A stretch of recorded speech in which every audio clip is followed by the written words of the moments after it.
السلام علیکم دوستوں، کیسے ہیں آپ لوگ؟ امید ہے آپ خیر خیریت سے ہوں گے۔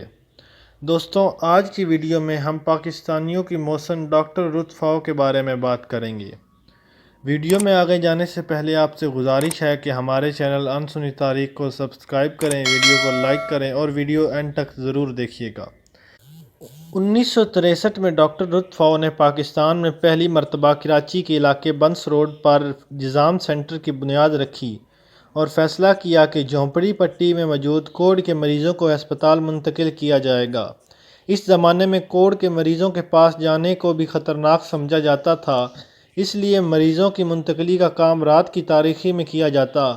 چند ہی روز میں علاقہ مکینوں کو ہسپتال کا معلوم ہوا تو انہوں نے ہسپتال کے خلاف ہائی کورٹ میں کیس دائر کر دیا۔ اس زمانے میں بااثر خاندان کی بااثر شخصیت ڈاکٹر زرینہ فضل ربانی نے ڈاکٹر رت فاؤ کا ساتھ دیا اور تعاون کیا۔ انہوں نے عدالت کو مطمئن کیا کہ اور فیصلہ حق میں آنے کے بعد جزام سینٹر نے باقاعدہ طور پر کام شروع کر دیا۔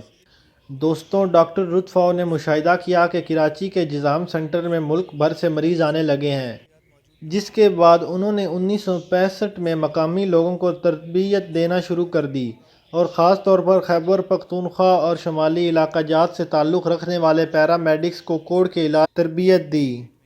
دوستوں، یہاں یہ بتانا بھی ضروری ہے کہ ڈاکٹر رت فاؤ نے خود باہر نکل کر کوڑ کے مرض سے متعلق شعور اجاگر کرنے کے لیے کراچی کی سڑکوں پر ریلیاں نکالیں، گرم ترین صحرائے تھر گئیں، دشوار گزار پہاڑی علاقوں کا دورہ کیا اور سرحدی علاقوں میں موجود کوڑ کے مریضوں کا علاج کیا۔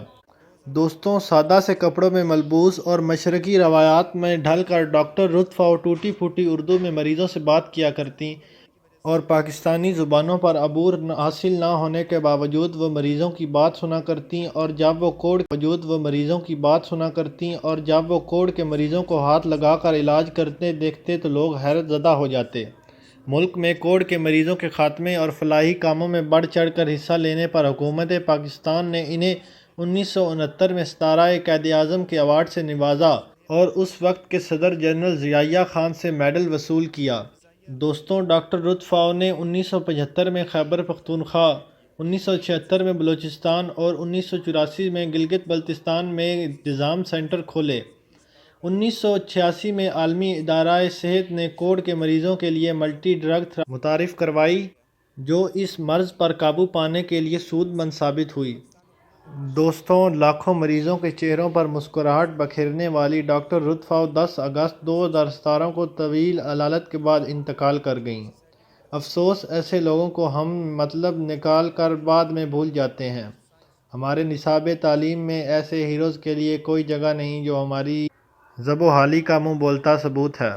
دوستوں، آج کی ویڈیو میں بس اتنا ہی۔ اپنا خیال رکھیے گا۔ اللہ حافظ۔